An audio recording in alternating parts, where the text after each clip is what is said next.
Coaches, today on the channel, we're going to talk about 6 situations that I think maybe if you script your plays before the game will help you be more effective on offense and help you score more points. Stay tuned.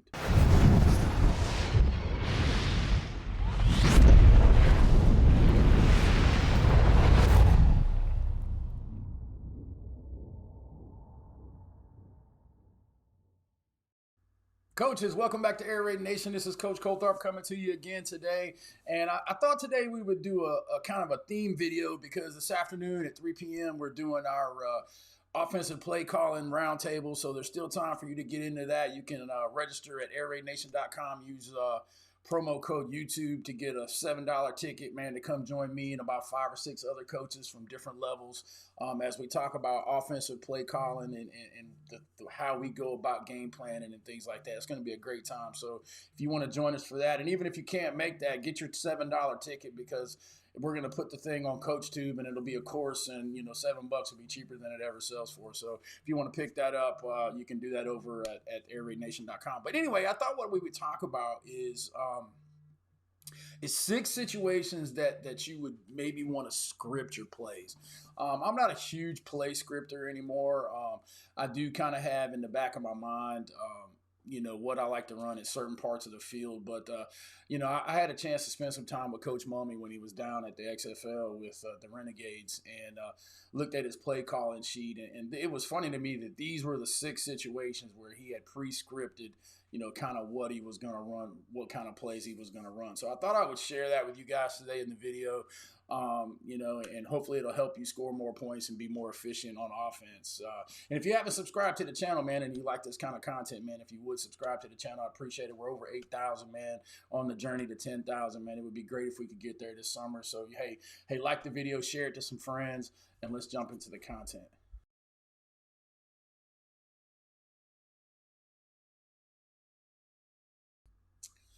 All right, guys. So here's the spreadsheet that Coach Mummy had. This is the part of the spreadsheet that had the little the scenarios on it that I wanted to talk about.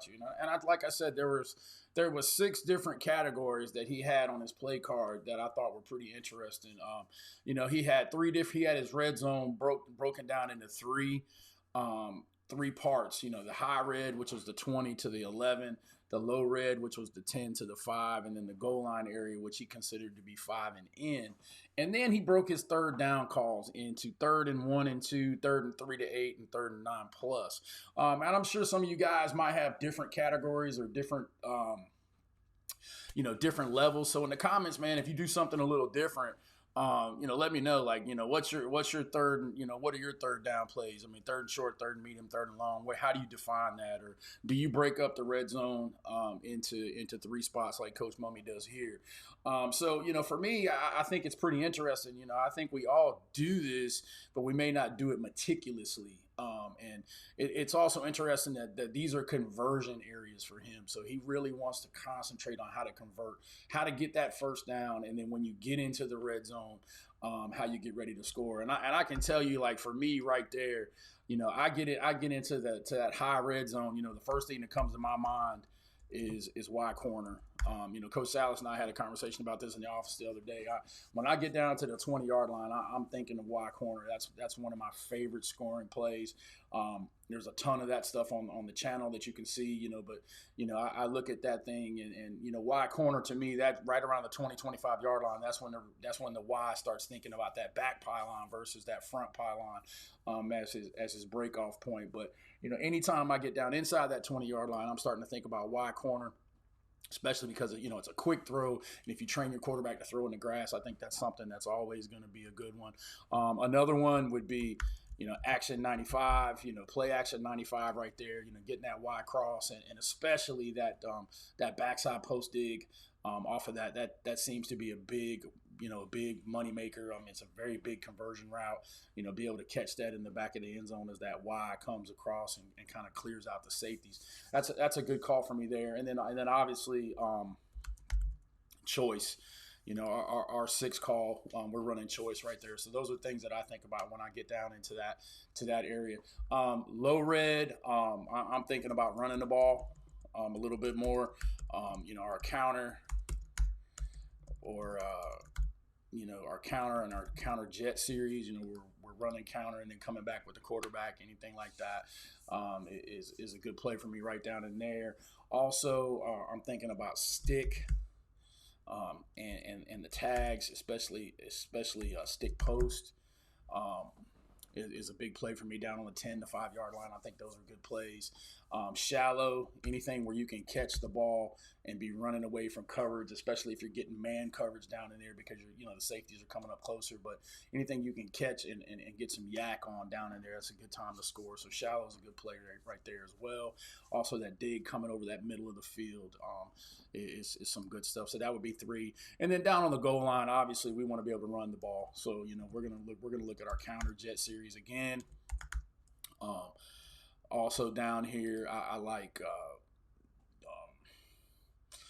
doing some motion stuff.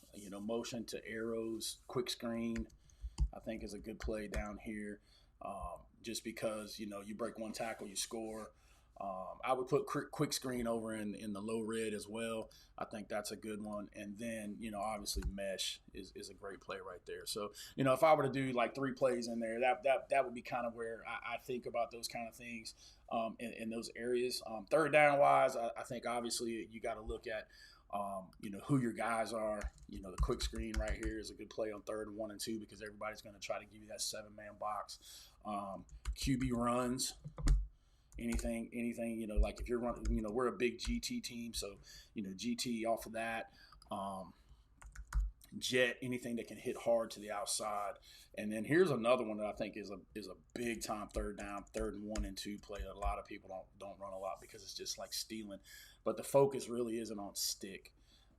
And then obviously if you're a go ahead team, if you're going to go for it on 4th down, you can look at choice. Same thing with 3rd and 8. Choice is a big play for us. Action 95. Just kind of those same things. And also, shallow I think is also a good play there. So it's almost like that same 10 to 5 yard line. And then 3rd to 9, if you got more than 1 or 2 plays that you script for 3rd and 9, you're probably not a very good football team. But we're going to look at our choice stuff. One of our screens, maybe our tunnel screen, something like that where they're maybe not thinking that. So 3rd and 9 for us would be choice, the double screen, the tunnel, and things like that. So be interested. Hey, so hopefully these kind of things just kind of give you an idea of these 6 areas where Coach Momey thought it was important to script his plays. I kind of give you some examples of what I would probably call. So in the comments down below, man, if you have a great 3rd and medium call that you use, man, drop it down there and share it with all the guys. And maybe we can get a little conversation started on, because I think this is an interesting conversation. But hey, listen, if you want to talk more about offensive football, man, not only subscribe to the channel so you can see what we're putting on there, but consider coming over around 3 o'clock this afternoon and joining me for the offensive play calling roundtable. It's not just air raid coaches. There's guys from from different types of systems are going to be there. There's a couple of college guys that coach at the D3 level that are going to be on there. I'm really excited about. I like getting the small college guys in there because they use players that are similar to what most of us have, and I think what they do is pretty innovative, and a lot of those guys go on to be big time Power 5 guys. Today's D3 coaches, tomorrow's Power 5 coordinators. So listening to those guys speak and see what they do is going to be interesting. Like I said, if you use code YouTube at the checkout on Airraidnation.com, you can get a $7 ticket. It's regular $15. So go ahead and get your copy of that. And if you can't make it, go ahead and get your ticket anyway, because then you get a copy course that we put it on CoachTube next week, and you won't have to pay the 20 or 25 bucks it has when it usually debuts. It's going to be some really valuable information. It's a live question and answer session, so feel free to come join us. And as always, I appreciate you guys, and spin it to win.